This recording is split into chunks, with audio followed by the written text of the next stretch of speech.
Okay, we're going to work through some word problems now. The word problems aren't easy, I won't lie to you, but let's see if we can put them together. All right, you need to take notes while you're reading this problem. A jet travels 350 miles from Chicago, Illinois to London, England, and 350 miles on the return trip. The total flying time is 16.5 hours. The return trip takes longer due to winds that generally blow from west to east. So the winds are blowing this way. Chicago is here, and London is there. Okay? If the jet's average speed with no wind is 485 miles per hour, what is the average speed of the wind during the round trip flight? Round to the nearest mile per hour. Okay, let's try this. I'm going to set up a table because it really is a great way to organize all of your data. So I'm going to make pen back to black. So our east trip and our west trip. We have the distance we're going to travel, which is in miles. The average speed, which is in miles per hour. And the time.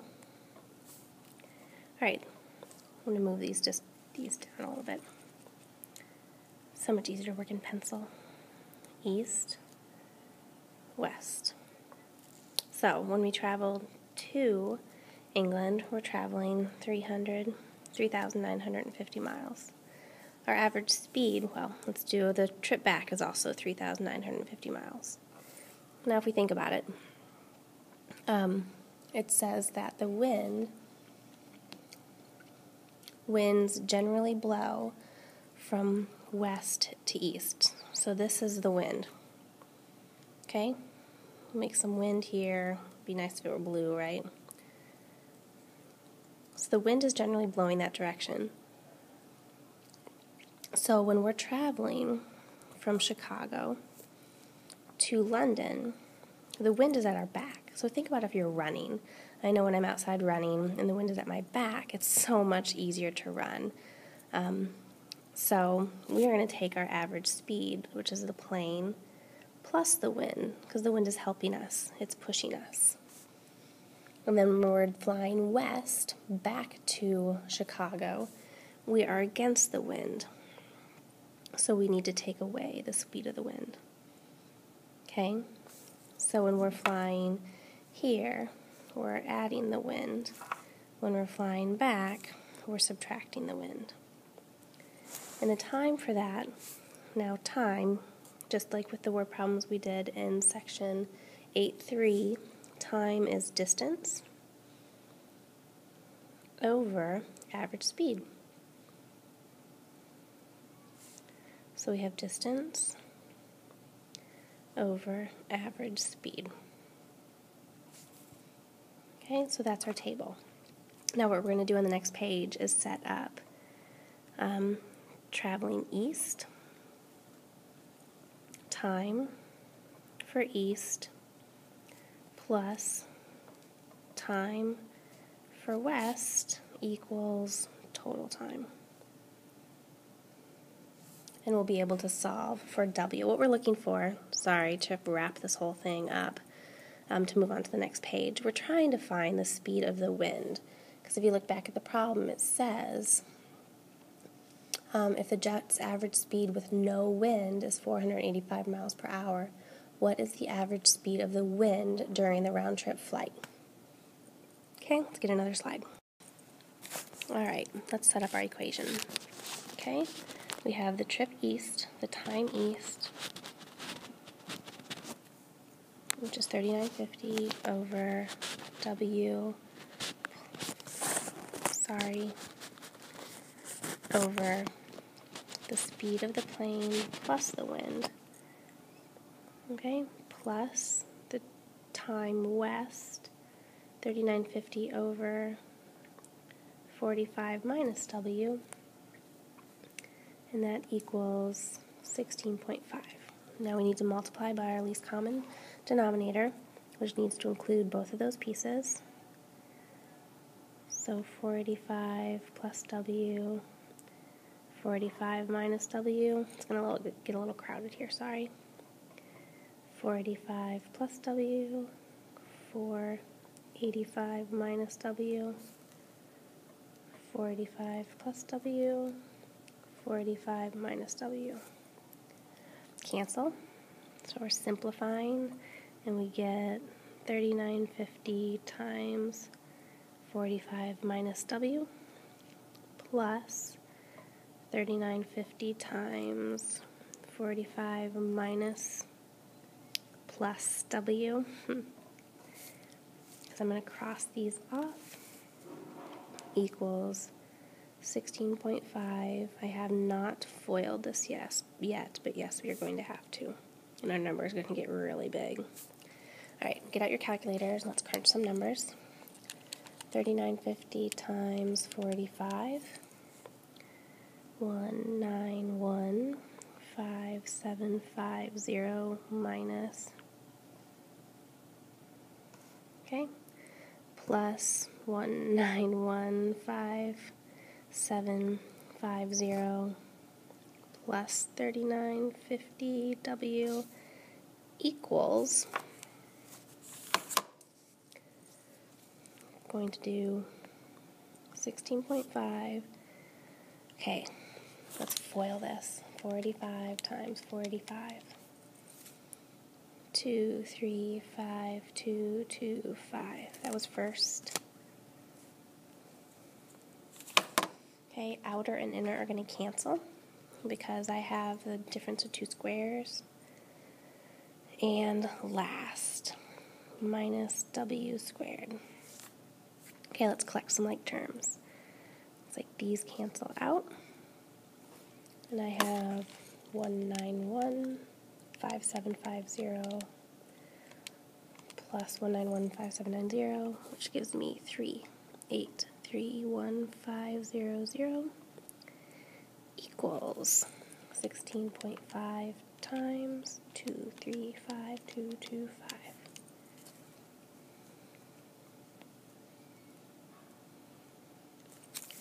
Minus 16.5 W squared.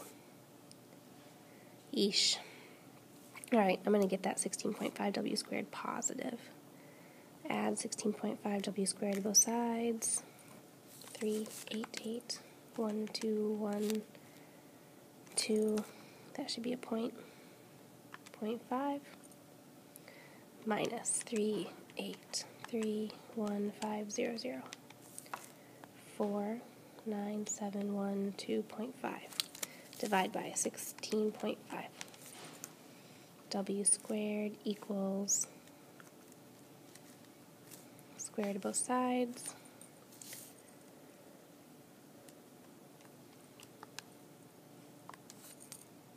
And I get W equals plus or minus 55.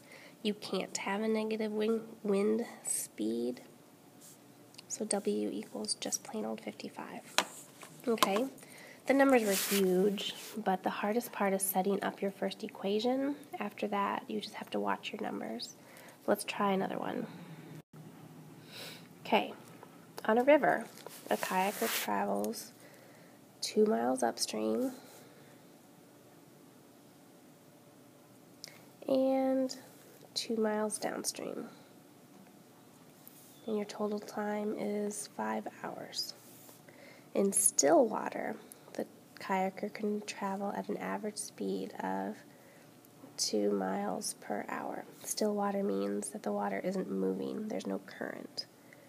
Based on this information, what is the average speed of the current of this river? Round to the nearest tenth. Sorry, that shouldn't be there. We'll say upriver, downriver. Okay, our distance is 2 miles up, 2 miles down. Our average speed is going to be the 2 miles per hour if you're going upstream, you're subtracting the current because you're going against the current. If you're going downstream, you're adding the current because it's helping you go faster. And our time is going to be 2 over 2 minus c and 2 over 2 plus c. So our equation is going to be time upstream plus time downstream equals total time. Looks easier because it's a little bit simpler. Go ahead and solve this equation. So push pause and try to solve it on your own, and then push play again and you can see it solved, but I'd like you to try to solve this one on your own.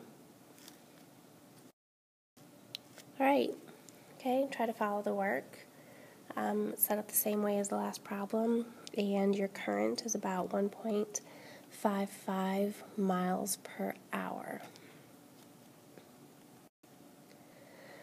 Alright, let's do one more type of problem. Natalie can finish a 500-piece puzzle in about 8 hours.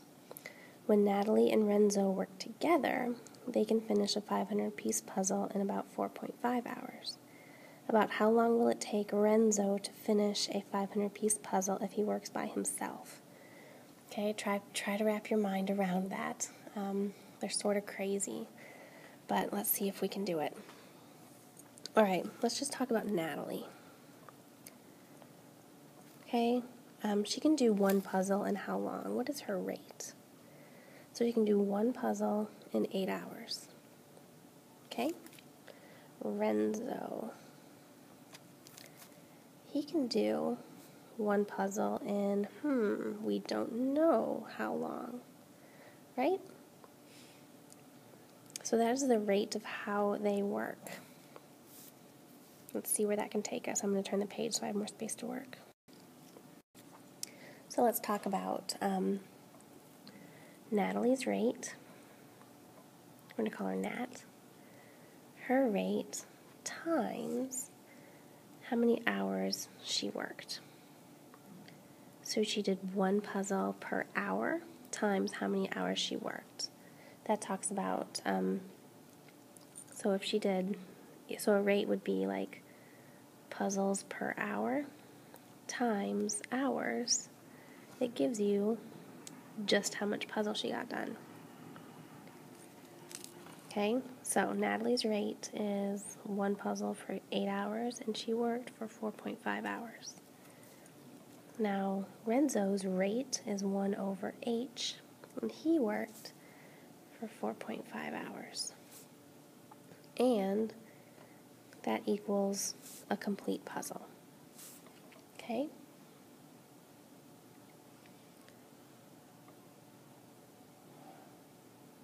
Let's see, what is our, hold on, let's, we still have to multiply this by our least common denominator.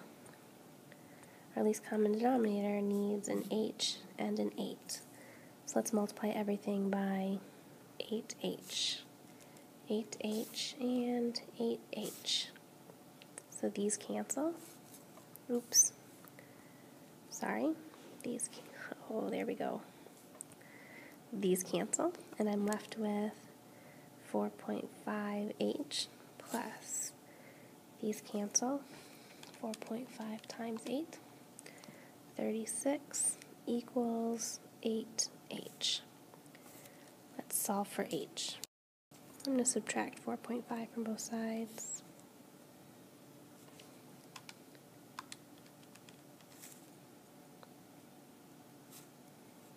And divide both sides by 3.5.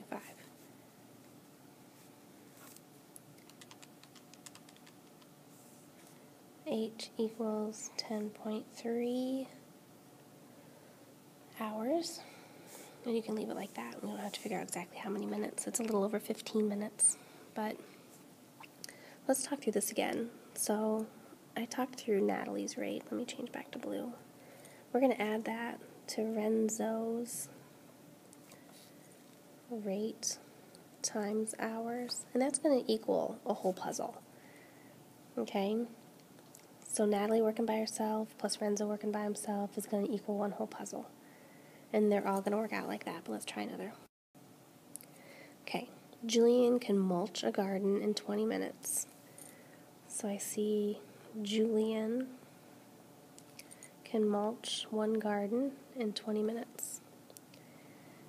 Together, Julian and Remy can mulch the same garden in 11 minutes. So we have Julian's rate. Can do one garden in 20 minutes. Remy, on the other hand, can do one garden in, I don't know how many minutes. Okay, M is the number of minutes needed to mulch the garden by himself. So, let's turn the page and I'm going to explain this one in a little bit different way and hope that it might make better sense to some people. Okay, with the last example, if you remember, we did like a Julian's rate times the minutes worked. We added that to Remy's rate times the minutes worked. And that equaled one whole garden. Okay, I'm going to try that a little different. So stick with me for a sec. I'm just going to do Julian's rate for the garden plus Remy's rate for the garden. So he did one garden in 20 minutes, one garden, and we don't know how many minutes, equals one garden in 11 minutes when they work together. Okay, now, what is our least common denominator? I'm not going to multiply them together. I'm just going to look at the pieces. I need a 20, an M, and an 11. Okay, and here I need a 20, an M, and an 11, and a 20, an M, and an 11. Cancel. I'm left with 11M. Okay, cancel. 20 times 11 is 220. Cancel. I think this makes better sense. That's my opinion, though. So I'm left with 220 equals 9M. So 220 divided by 9. M equals 24 minutes. Which is cool. Alright. I'm going to stop here and make it a separate video.